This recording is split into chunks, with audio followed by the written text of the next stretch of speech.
about 4 years ago, Eddie was touting out how he was such a great athlete at Jones High School.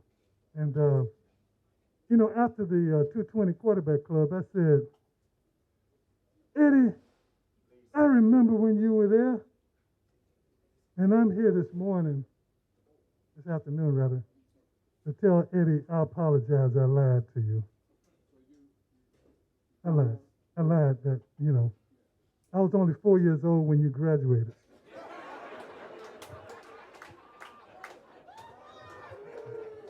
I apologize for that. It must have been somebody that told me that you were a great athlete at Jones High School, but I, I just wanted to tell you I'm sorry. And to make up for that, I did something that I wanted to present you today. And, you know, we often wait a lot, wait until somebody dies to give them their flowers and stuff. But Eddie Jackson has been a great supporter of FAMU, and he's inspired me all the time I was up in Tallahassee, and I really appreciate that, Eddie. And I really treasure that both of us at Jones High School Tigers. And I got something done for you. And, and Jerry told me the year you graduated, by the way. That's how I found out. As I was going through all the archives at Jones High School, and I couldn't find your name in there. But anyway, I know you were a great athlete there, and I wanted to get something for you. And if you hold on this for a minute.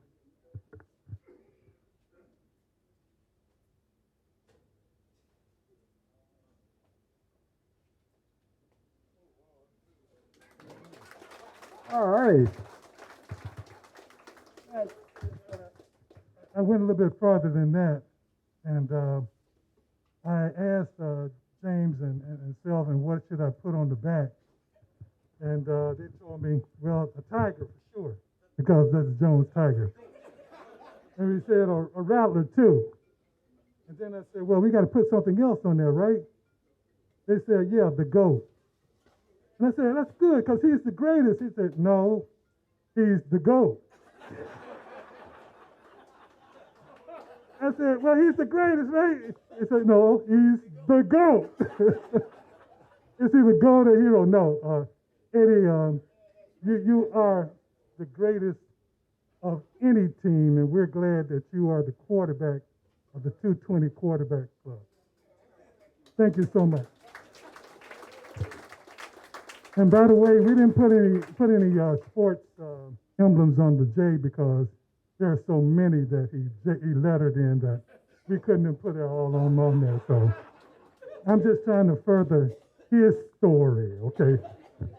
Thank you. Let's give Eddie a round of applause for being one of the greatest supporters of FAMU and the head of our 220 quarterback club. Thank you, fellow Tiger. You spoke a little bit too long. That is fantastic.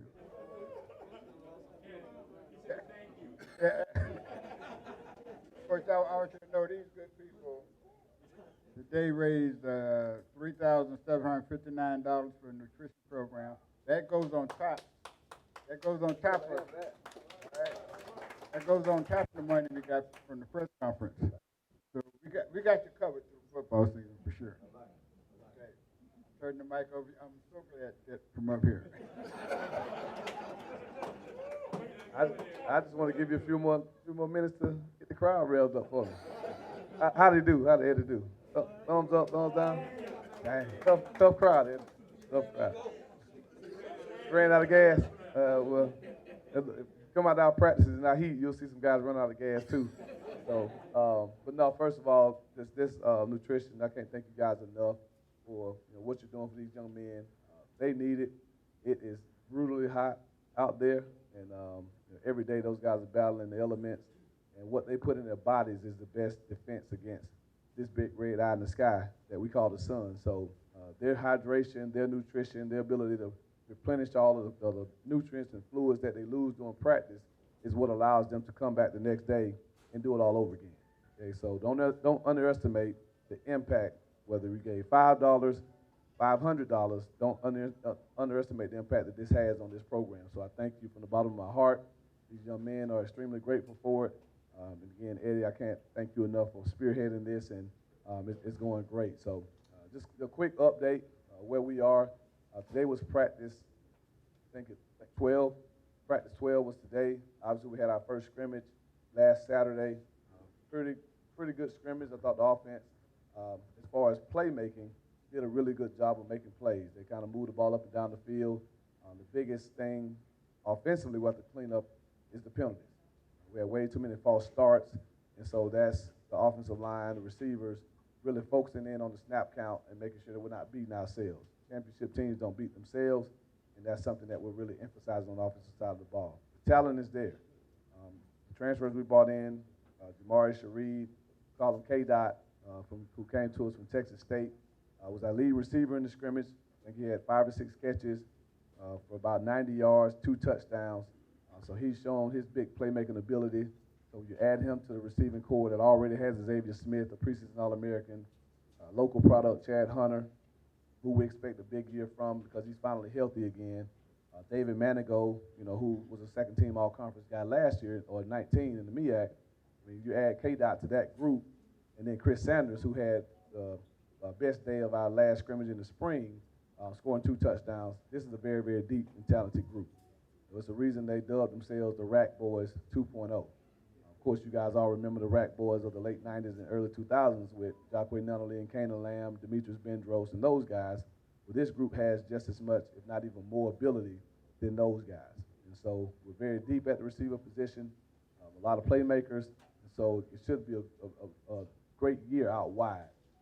So again, cleaning up the details, we ran the ball pretty well, which was something that we struggled with in 19. And so DeAndre Francis, a lot of you guys know little DeAndre, played at Rickards last season, led them to the state championship game. DeAndre had 91 yards rushing on 6 carries, broke a 62-yard touchdown run midway through the scrimmage. He's shown his speed. He's going to be a dual sport guy for us. He's going to play football and run track for Coach Dawson. And so he showed that long speed when he broke that run. The longer he ran, the further he separated from the other guys. And so if he'd have kept running, even Eddie wouldn't have caught him. And so he's going to be a good player for us in the future, or even in the present if he continues to develop the way that he's doing. Bishop had a pretty good day. Terrell is just getting back. He was on COVID protocol, so he's returning. He returned earlier this week. He'll put the pads on for the first time tomorrow, and we expect him to be full go in Saturday's scrimmage moving forward. So backfield position I feel really good about. I think we have some really good football players there. Up front, again, just got to get consistent. That's the biggest thing, and really just play with that attitude and that mentality that we're going to dominate every single play. We have a huge offensive line. All of those guys over 300 pounds. Every last one of them up there, with the exception of Cam Colvin, who came in at 250, but because of nutrition and because of the work that Coach Cole Forney is doing, he's up to 295. And so Cam looks great. He's the only one that's not 300, but he's 295. And so, Jay Williams. Jay's the transfer from Florida State. Jay came to us this spring at 320, 325, but it wasn't a good 325. Now Jay is about 298, 300, right at that 300 range, but he's 6'6". And so, Jay's 6'6", 300. Jalen Brayboy and Brian Crawford are both around the same size, 6'2", 305, 310. Jalen Spade is 6'3", 320. Keenan Forbes is 6'3", 340. And then Cam is the little one at 295. So up front, we got some beef, and so it should bode well for us in the run game and pass game. Defensively, I've never seen a team as deep as we are on the defensive line. It's unbelievable how many defensive linemen we have on this football team who are also over 300 pounds. And so we're going to be, I think the thing that we'll surprise teams with this year in the SWAC, and I spent 6 years in that conference, the SWAC is used to having really good skill guys.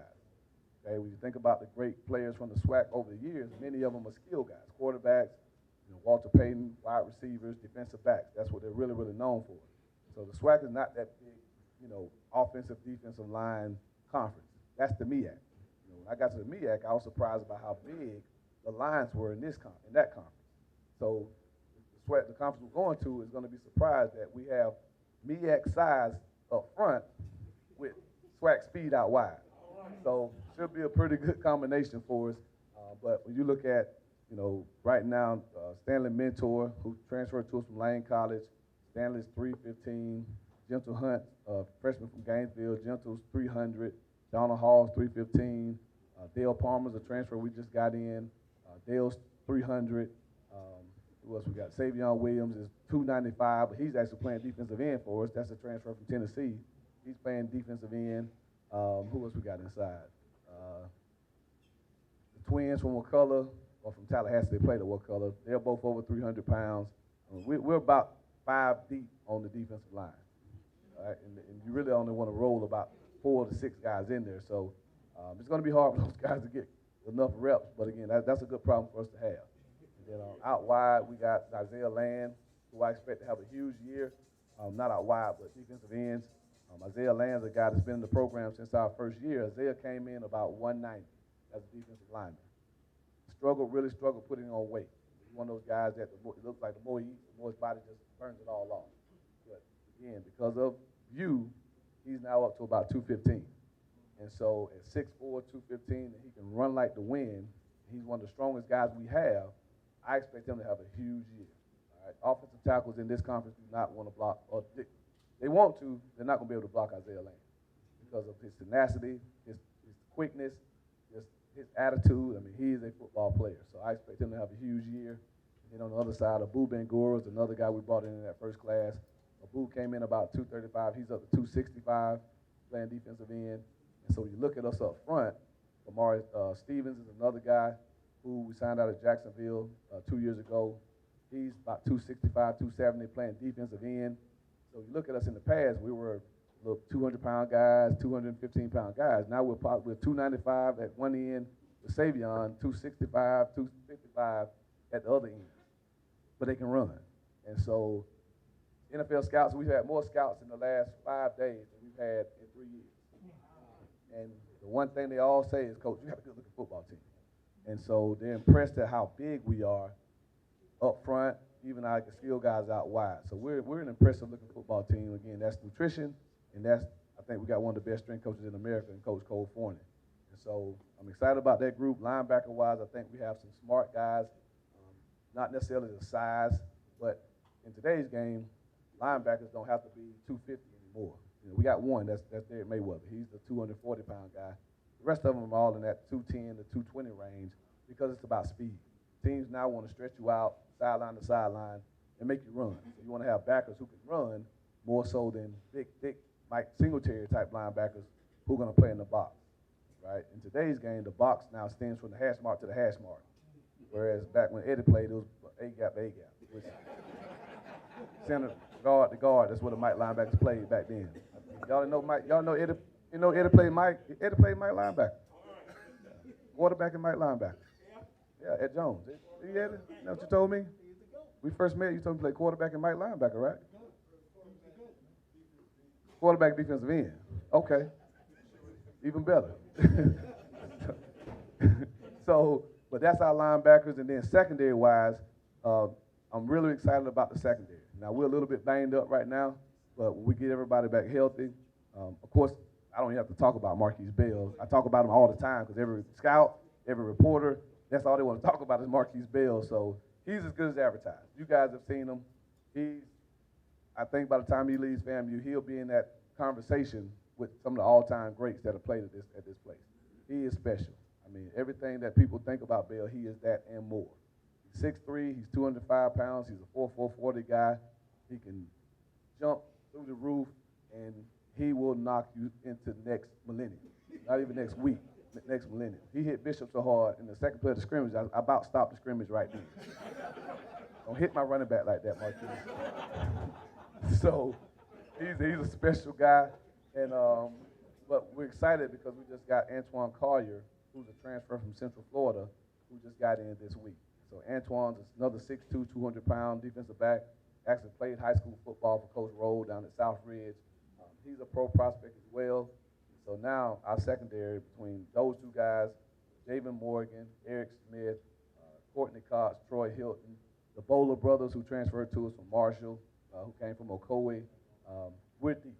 So we have a lot of depth on this team for the first time, all right, which really bodes well for us because obviously with football, injuries happen. And unfortunately, we lost Herman Jackson again yesterday for the year. So just had another crazy freak accident, just like the ACL was, non-contact, just going through a drill and tried to tag off on the guy and stepped wrong and fractured his hip. And so he's right now, they got the hip back in place, but he's got 2 fractures in his hip, one in the socket, one in the bone. So he's done for the year. And so very unfortunate for him. He had worked extremely hard to get back. Obviously, he started for us as a true freshman in 18, and he just kind of had a string of bad luck. So you guys keep Herman in your prayers. He's a legacy kid. His granddad, Herman Jackson, played at FAM for Coach Gaither. And so he really wanted to suit up for the Rattlers this year after sitting out all of 19, missing all of 20 because of COVID. And so he's done for the year again. Tough for him, so keep him in your prayers as well. The secondary wise were good, and specialists. Obviously, Chris Radul is back, and I'm really excited about him. Julian Duarte is right now assuming place kicking duties, but we did sign a transfer from Delaware State, who's an all-MEAC kicker, who's a grad transfer. He's right now in the process of getting admitted into school. He's here, he's on campus, he's passed everything, all the protocols. He's just got to officially get admitted into grad school. And that should be done sometime today, and then he'll join us. He's a lefty, but he can kick it, right? So we should be solid at kicker, solid at punter. I'm going to cross my fingers and let Xavier Smith return for us this year. Of course, whenever your best player is back there catching punts and kickoffs, you're always a little bit, leery that somebody might try to take a shot and take out our best player, but it'll help him with his pro career because all the scouts want to see if he can catch punts. That's the number one question they ask about Xavier because they know he can play receiver, but in the NFL, it's about value. How many things can you do? So, yes, we know you play receiver, but we're only going to travel full receiver. Right? So if you're not one of the top 3, you better be able to return kicks or play special teams. Well, at 5'9", 170, he's not going to be running down on many kickoffs, tackling people. So his value will be as a punt returner. So they want to see him do that. So we're going to let him do it. He's probably the best in the country at it. But again, you looking up at a punt, you might take a shot that obviously somebody can try to take out your best player. So we're going to open the season with him as a punt returner. So she'll see some electricity back there, kind of like when Leroy Van back there returning kicks every time somebody punted to him like he ran it back. I think Zay has the same type of ability. So talented team, excited about where we are physically. We just got to clean up the little things, the details, the fundamentals, the accountability, being where you're supposed to be, on time, doing what you're supposed to do, the way you're supposed to do it. That's really been our emphasis over the last 2 weeks. If we can get that down, we got about 2.5 weeks left before kickoff. We get that part down. I think this Rattler football team could be the best one in a very, very long time. Of course, I know everybody wants to know about the quarterback situation. I kind of skipped over that one. Say that for last.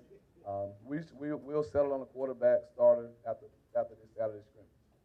Right now, there's about a 3-man race between Rashawn, who was Ryan's backup in 19, Cameron Sapp, who we signed in 19, and then actually Junior Miratovic, the freshman we signed out of Orlando. Those 3 guys right now in a heated 3-man race for the starting job. They all have their days, really good days, and then they have the days where I want to choke them. But we'll settle on a guy that we feel gives us the best chance to win. It's not going to be ability that makes the difference. It's going to be decision making. Our biggest deal is decision making. I just called off a team full of talented guys. I just need the quarterback to get them the ball, right? So I don't need you to be Pat Mahomes and run around backwards and throw underhanded passes and all that. I just need you to know where to get the ball to at the right time. Let Xavier, Chad, Bishop, Terrell Jennings, K-Dot, let those guys go win the game. You just get it to them. And the guy that can do that consistently will be the guy that takes the first snap against Jackson State. We'll make a decision probably in the next week about who that guy will be. So, as always, I'll open the floor for questions. I know it's been a while since you guys got a chance to talk to me. I know I look like a half a man removed. You can tell I slimmed down a little bit. Kind of nutrition, I ain't worried about nutrition. I'm good. I'm straight water. Training gets hot out there. But appreciate you guys. Great to see everyone, and definitely look forward to answering questions. So. First, I was going to acknowledge the weight loss. You look good. Thank you. In the spring game, there was a receiver that was injured late in the Jeremiah Pruitt, the big tall kid. Yeah, so Jeremiah's playing tight end for us, transfer from Colorado State. So he's here. He's working with the tight end group right now. He's 6'6", 225, can really run, athletic guy. And right now he's transitioning and learning a new position. So played wide receiver at Colorado State, coming to us. We're doing a lot more with the tight end position, putting him out wide, doing some things.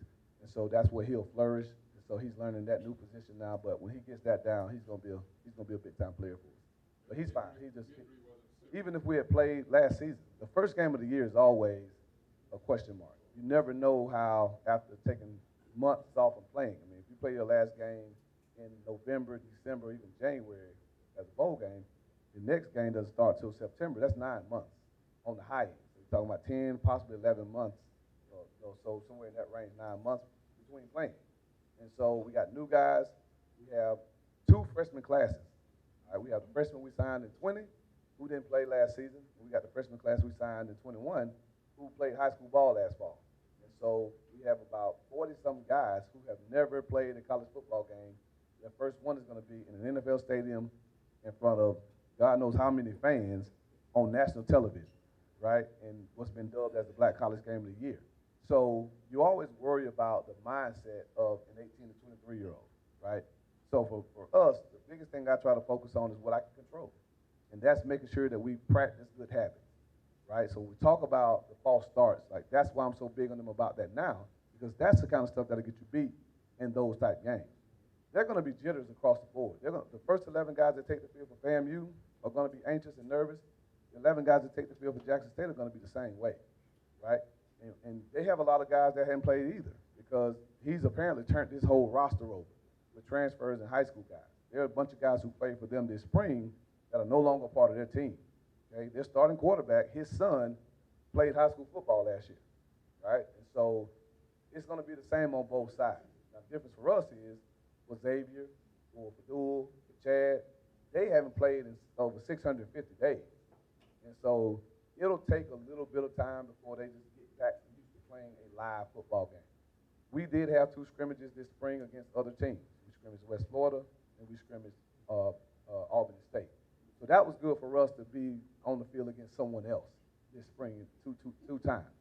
And so, but it'll be interesting to see how the first quarter goes. I think after that first quarter, nerves kind of settle. You're back in the mode of playing against somebody else. We don't know exactly what they're going to do. They have no idea exactly what we're going to do. After you trade punches a couple of times, you start to relax a little bit, and now you're able to play football. So our goal is that when that time comes, habits are there, right? Habits is what leads you to success. No matter what you do in life, it's good habits, right? So we got a lot of freshmen who are at FAMU for the first time checking in. If they have good study habits, they're going to probably be pretty successful this fall semester here at FAM. If they have bad study habits, they're going to struggle, right? And so it's the same thing for us. Practice good habits, let's be a master of the little things, and then if we do that, I think it'll make that transition a little bit smoother so that we can finally get rolling. And once we get rolling now, watch out. So if he catches us, he better catch us in the first quarter.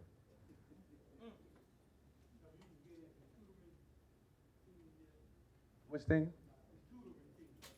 Tutoring team? Oh, for school.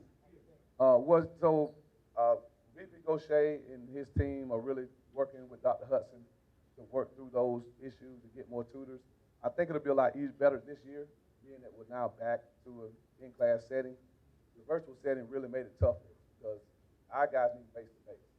Right? You can't tutor our guys over computers. Right? It's not conducive to them learning the way they need to learn. They're a hands-on group of guys. Even watching film with them is not the way they learn. You have to take them out on the field and walk through. Right? You have to show them exactly where they got to line, right number of steps, the right calls, and let them do it themselves. Because if you sit there and watch film with them, their attention spans they're not like we were. It's not how they're wired. Like they have to do it. So they need tutors. They need people who can be there with them every day, making them do the work themselves, show them the work, and then that's how they'll but again, our guys did really well. The few who didn't do well at all, but the vast majority did extremely well. I mean, you look at the team GPA is one of the highest we've had. It's just that the handful of guys who didn't bombed out. And so it kind of made it, when you look at it from an APR perspective, it wasn't great, But a lot of our guys, we had 40-something guys over 3.0, which is almost half the football team. So again, they're doing, the ones who are doing really well. The ones who need that hands-on, work, they struggle a little bit, but I think we'll be in a much better posture this fall because we'll be back to, an in-person setting, barring any type of setback due to this Delta variant. Is the team fully vaccinated? We had about 20 guys go and get their second shot yesterday. We had about 20 that were fully vaccinated. The rest have one shot waiting on the second. So the bunch went today. There'll be a few more this week, and then I think the rest of them will go next week. So by the time we hit Jackson State, we'll be about 90-95% fully vaccinated. There are a couple who can't get vaccinated. They're allergic to penicillin, those type things. But for the most part, once the game starts, we'll be about 90-95% fully vaccinated, coaches and players. Coach, what is the rule? What are the COVID rules as far as suspended games and players? Right. So the SWAC, along with most conferences at Division I level, have put out a mandate that there will be no postponements of games this fall. If your team cannot play due to a COVID outbreak, that's a forfeiture. Okay, so like last fall, teams were rescheduling. They won't be doing that this year. So that's why they've encouraged everyone. A lot of conferences have adopted the 85% rule, which means if 85% of your team is vaccinated, then you don't have to follow the testing protocols and guidelines, the contact tracing and all those things. So as of right now, because we're not at that 85% yet until everybody else gets their second shot on Monday, we're testing daily. So 6 days a week, other than Sunday because there's no testing sites open, we test every player that's not fully vaccinated at the stadium at 7 a.m. And so we're in a really good posture. We had a couple of guys that tested positive upon return when we reported. They just got back this week. Since then, we hadn't had any really positive cases other than the trainer. Our head trainer tested positive, and so he'll be back later on this week. But the rule is, if you're fully vaccinated, you don't have to wear a mask on the sideline. You don't have to get tested. And if someone near you tests positive, you don't have to follow the contact tracing guidelines. If you're not fully vaccinated, then if someone tests positive, then you're out for 10 days with them. You still have to get tested daily, and if you're not playing, you have to wear a mask on the sideline. That's the rule for vaccinated versus not vaccinated. Now, if a vaccinated person tests positive, then they still have to follow the 10-day protocol just like everyone else, right? So our guys, obviously, like many people, were a little hesitant at first, but thankful to them that they really bought into this thing. And like I said, by the time we leave for Miami, we'll be at about 90-95% fully vaccinated. And the ones who aren't are because they can't, right? And that'll be the only reason that we don't have 100%. So we're in a pretty good place. Is your punters veterans, and how do they compare with the last great punter? No, Chris is back. Oh, okay. Yeah, Chris is back. So, I mean, he's the best punter in the country. He's better than Vaughn was. I mean, he's unbelievable. He's unbelievable. So, I mean, when the scouts come, they ask about Bale first, obviously, but the conversation shifts to Chris Fadul pretty quickly after that. He's special. I mean, he hit one today. We were doing what we call tight punt, which means we're backed up on like the 2-yard line, 3-yard line, where we can't spread out like we normally do. And so he's kicking it. He's lined up a yard from the back of the end zone. You tell him you take a yard, and he got to kick it quickly. The ball landed on the opposite 40. So that's, you take the 10 yards from the end zone, which you count for probably 3 yards out. You kicked it from 7 yards deep. From the end zone to the opposite 40 is 60. He kicked it 63 yards in the air. And as he was doing that, the scout from the Bears was walking down the ramp. And he started writing his notepad. I don't know what he wrote, but he wrote something in his notepad, which is probably a good thing. It probably was a word I can't say because we're in a church.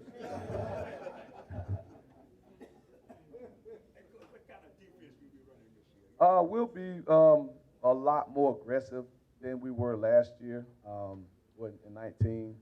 A lot more man coverage. We'll still play zone, but we want to take away the easy stuff. That's our defensive philosophy. Take away the easy stuff, make them work for it. We have some talented guys. We have some guys that can run. We're going to challenge people. So our corners are going to get in people's face. Our D-line is going to come after the quarterback.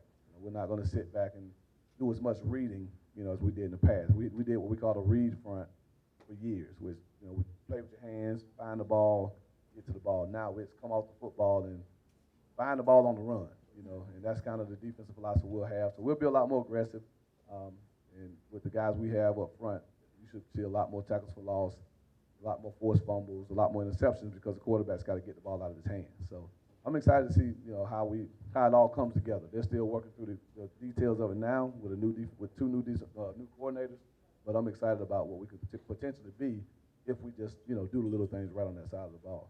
Morgan, so he does have the experience of running out the first time, but whether it's Sapp, who hadn't played, whether it's Junior, who hadn't played a college snap in his life, we'll be in good shape, because the good thing is, like I said, as a quarterback, and I played the position, me and Eddie, so we can both attest to this,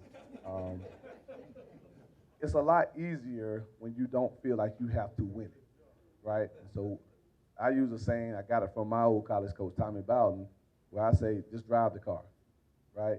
So we tell them, look, we're driving, Eddie, I know you probably just bought a new one. What are you driving these days? Cadillac, right? So Eddie bought this big fancy Cadillac. I mean, it's laid out. So Eddie, did you put tinted windows on it, or did it come with tint? It come with tent, but you can't tell by looking. Right, but you didn't put any more on it. A lot of that is secret. Where's Roy? Is Roy here? Is Roy here? Who else got a nice car? What with all those Mustangs, right? Mustangs are Corvettes, right? Did you have to do anything to it? Came from the dealership, right? So don't have to mess it up. When you buy a nice car, you don't do anything to it but drive it, right? You don't go and put bigger tires on it. You don't go and tint the windows. You don't go and, paint some other kind. No, you drive the nice car you just bought off the showroom floor. That's what I tell our quarterbacks. You got a Xavier Smith, Chad Hunter, Terrell Jennings, Bishop Bonnet, Chris Sanders, K. Dot. You got all Jeremiah Pruitt. You have all these weapons around you, right? You don't have to do anything extra to this car. Just get in the driver's seat and just drive it. That's all you got to do. Read the manual to know exactly what type of gas to put into it, know how many times you need to service it a year, all the little things. You just do that. And that's what we tell our quarterbacks. So even if it's Junior, who's a freshman, he'll be fine if he just drives the car. Don't try to go out there and win the game against Jackson State. Go let Xavier Smith win the game. Go let K-Dot win the game. Go let Bishop Bonnet and Terrell and those guys win the game. And guess who's going to get all the credit? You are, right? Xavier Smith was an All-American in 19. Guess who got all the credit? Ryan Stanley for throwing him the ball. That's the way it goes. As a quarterback, you get all the credit, you get all the blame. That's the nature of the position. So the challenge for all those guys, is can they handle that pressure? I'm not worried about them executing on the field. Can they handle the pressure of getting all of the attention, all the accolades, but also all of the blame? All right, and if they can do that and handle that pressure, I think they'll be just fine. But no, I think we're going to be really, really good at quarterback for years to come. Because all of those guys, Rashawn has 3 more years, Sapp has 4, Junior has 4. So whoever it is, I mean, we're in a good position quarterback-wise for the foreseeable future. So he's already given us his notes. He sent me a long text after the first day of practice telling me what the quarterbacks did wrong. And I had to coach him for 4 days because Coach Black was doing an internship with the Los Angeles Rams.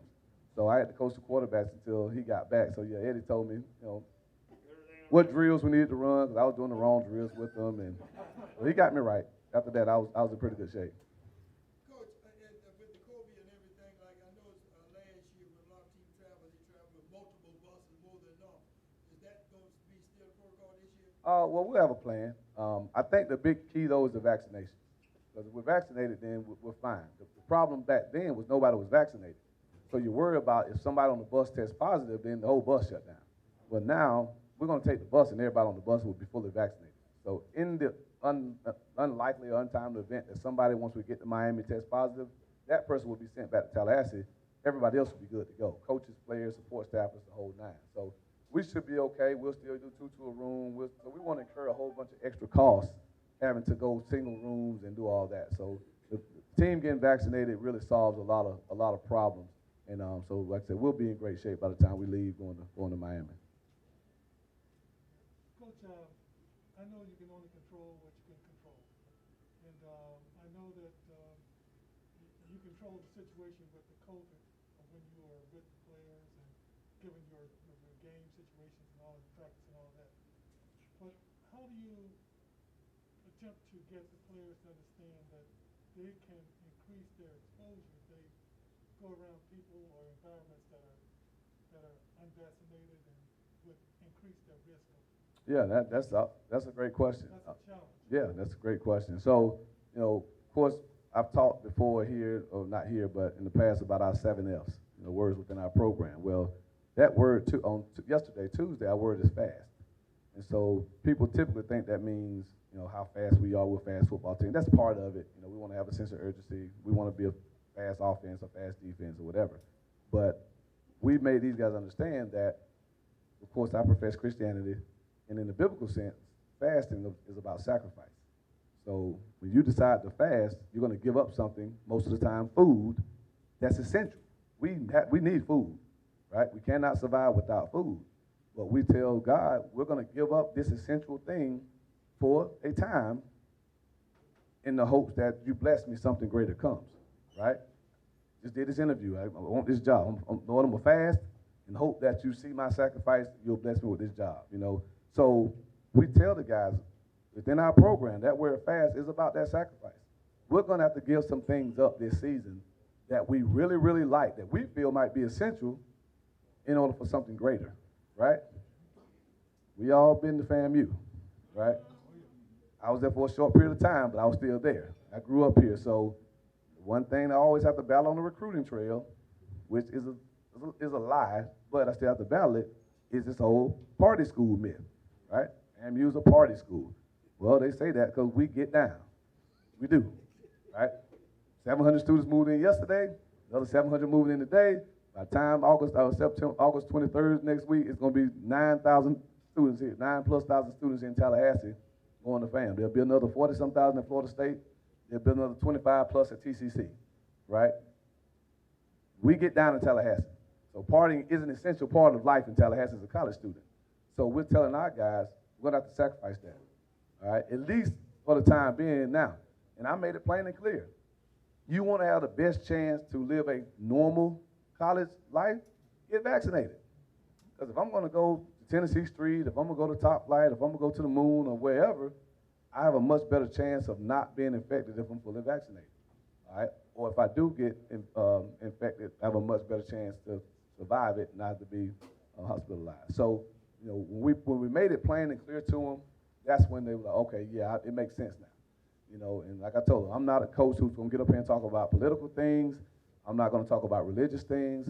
I'm not going to talk about whether science versus, that's not, I'm going to state the facts. The facts show that vaccinated people have a much better chance against this virus than unvaccinated people. Point blank period. So whatever you choose, whoever you vote for, the facts are the facts. So you want to go out after we go kick the mess out of Jackson State? Go get vaccinated. Go get vaccinated. And so they bought that message, and matter of fact, we reported on the 7th, which was that Friday. Half of them left the meeting and went and got the shot during lunch. Seriously, we had about 15 guys go get, they were like, Coach, they just went and got a Johnson & Johnson shot. I'm taking one shot, I'm done. So we had a bunch of them that are already vaccinated because they got their shot after the meeting. Because it made sense to them, and they went in and did what they needed to do. And the rest of them, like I said, get their second shot, either got it Monday or yesterday, because school was shut down Monday, yesterday, or next week. Will you be doing any hurry-up offense? Have you seen us play? No. Have you seen us play since I've been here? We're going to do what we do. Yeah, that's who we are. We'll up-tempo, hurry-up offense. Now, we're not every play, but we're going to do our fair share of tempo. So, yeah, you'll see us go fast.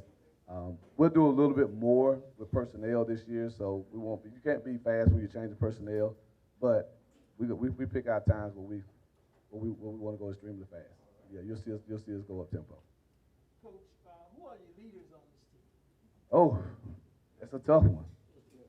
The hardest thing about this generation is they're in an era where who are our national leaders other than the ones we'll point?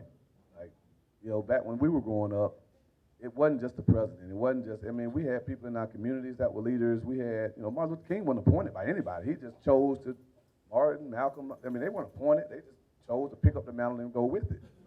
We don't have that in this society with this generation. So leadership is not something that they grow up getting accustomed to. This is the all-inclusive generation.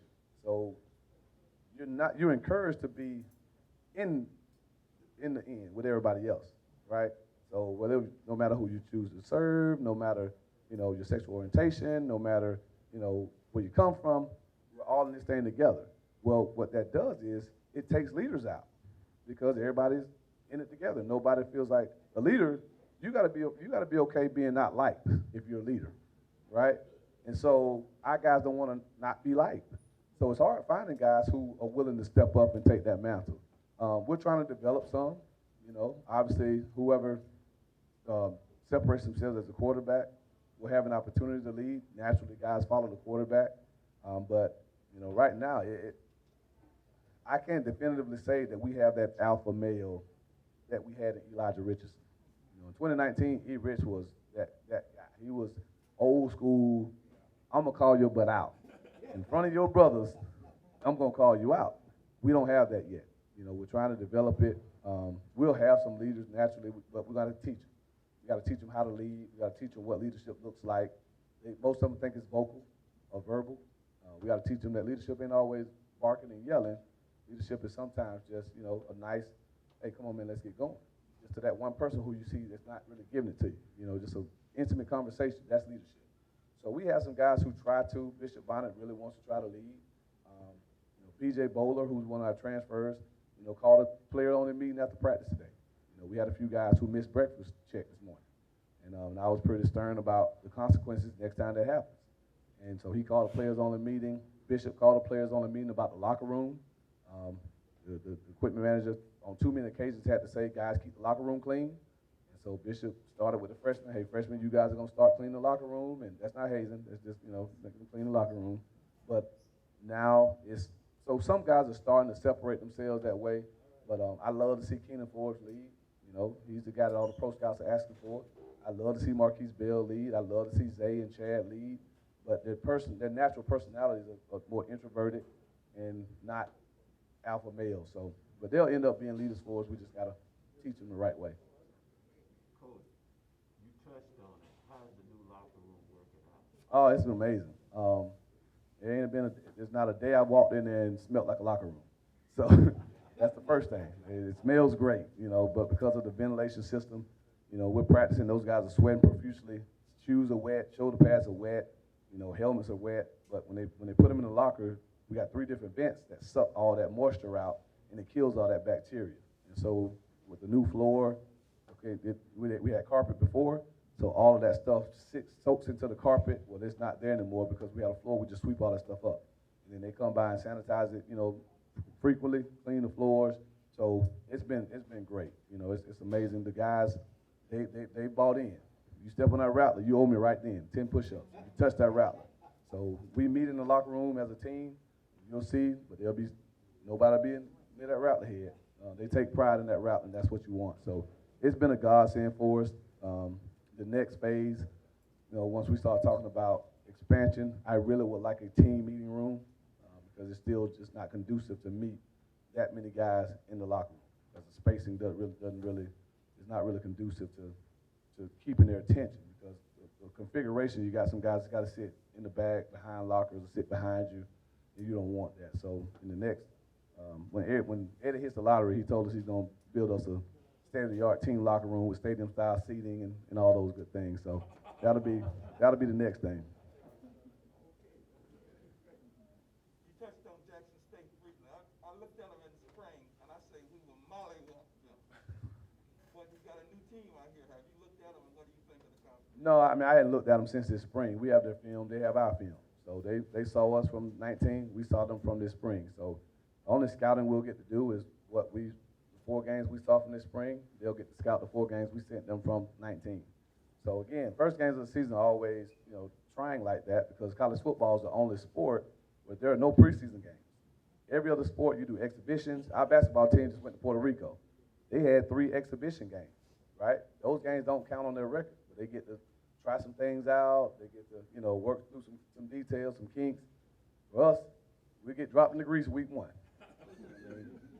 Now they get dropped in the grease, a hotter grease than we are, but that's the unique thing about college football. Every game counts, and you have no way to prepare other than practicing against yourselves. So that'll be the challenge, obviously. So for us, it's about, you know, devising schemes that are rule-based, right? So keep it simple for the guys. So regardless of what they come out in, we know what to do. Because we don't know exactly how they're going to line up. You know, they've shown that they'll be 3 down some plays, 4 down some plays, what we call bare, which means they're covering all the interior linemen on some plays. We have no idea what they're going to do. They've had 4 months to go study people, scout people. You know, we've done the same thing. So we're going to be a little bit different than we were in the past, and I'm sure they will too. You know, but that's the unique part about coaching. That's a challenge that I embrace. I like to think that, you know, I've done this thing for 17 years now. This is year 1 for him, so I like to think I got a little bit leg up on the preparation piece.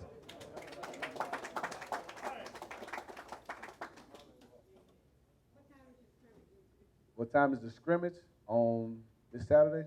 It's at 3, but unfortunately it's going to be closed. So we're going to keep the anticipation high until we get down to Miami. We know Prime got some people in Tallahassee that he trying to sneak out there. So. Yes, so now we'll keep it. Your last scrimmage? Yes, the NCAA now only allows 2. So we had 1 last week. We'll have the second one this coming Saturday. And then the following Sunday, the week before the first game, we do what we call the Beanie Bowl, which is just a mock scrimmage, situational scrimmage that's fully scripted from top to bottom. We just put them in a bunch of situations, make sure that they're used to it. It's the closest game simulation that we can have, so we'll put the varsity team on one sideline, the little team on the other sideline. We'll do normal substitutions, situations, you know, onside kick, sudden change, punt. Every situation we think that we can think of, we'll script that over the course of that practice, and that'll be the 3rd scrimmage, but it's not live. You can only do 2, what they call live full contact tackling scrimmages now. And so this Saturday will be our last one.